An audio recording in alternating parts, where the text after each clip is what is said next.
this Facebook page called Faithful, which was brought up by a niche like Lady. They had a extremely viral AI post. It actually reached 3.6 million engagements and 125 shares before it was finally tagged as being misleading, which is unusual because normally AI images don't get tagged that way. It must have gone so massively viral that it got picked up by a human moderator. Is apparently how it went. But yeah, I mean, this site is just posting a lot of these kind of AI images, like this carved dog. I mean, it's very hard now to tell that it's not real, especially if you're not so savvy about AI images. I mean, if you know what they look like, you can spot them. Like this one, to me, it's very obvious it's AI, but to other people, it might not be. So yeah, I mean, some of these images that they go massively viral. So we go to see all photos. Um, you've got a mix of AI, you've got a mix of classic viral um, kind of quote messages, and yeah, I mean, you can make this stuff in Midjourney, um, just following the kind of stuff that they've put on there that's become successful.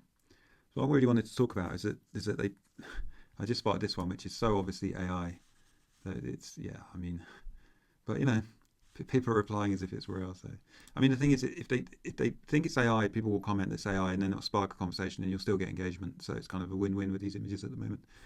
So I wanted to talk about these kind of images, which are the quiz images, and these are the kind of images that I use a lot, and I advocate people use because they can create huge amounts of engagement, and you can link out to a site, and people will say, well, what does that content look like? Well, here they're linking out to a site here, so it's not related to the meme. It doesn't really need to be.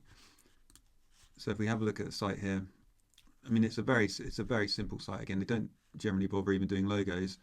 What do your favorite colors reveal about your personality?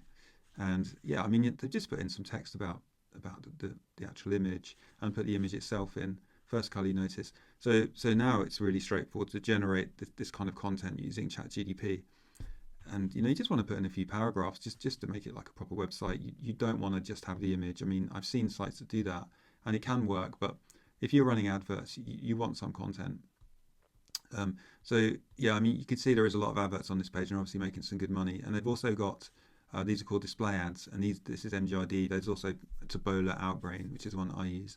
And these are actually designed to pick up those kind of people that scroll down and don't really know where to go next, and they'll often click onto another viral story. So these have the same kind of clickbait images that work on social media. They're often much worse than what you see on social media. They're generally not tracked, so it's not showing adverts that are relevant to you like AdSense might do. It's just things that people are generally going to be interested in, and there's a lot of curiosity gap.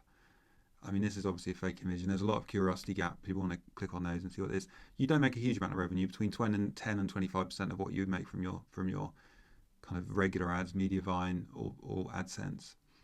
So yeah, I mean that's what the content looks like if you're doing these kind of quizzes, which is good to know for people that do want to run these kind of images, that you can actually go to a web page and make money that way. And it can be, they can go very viral. I've seen them go very viral.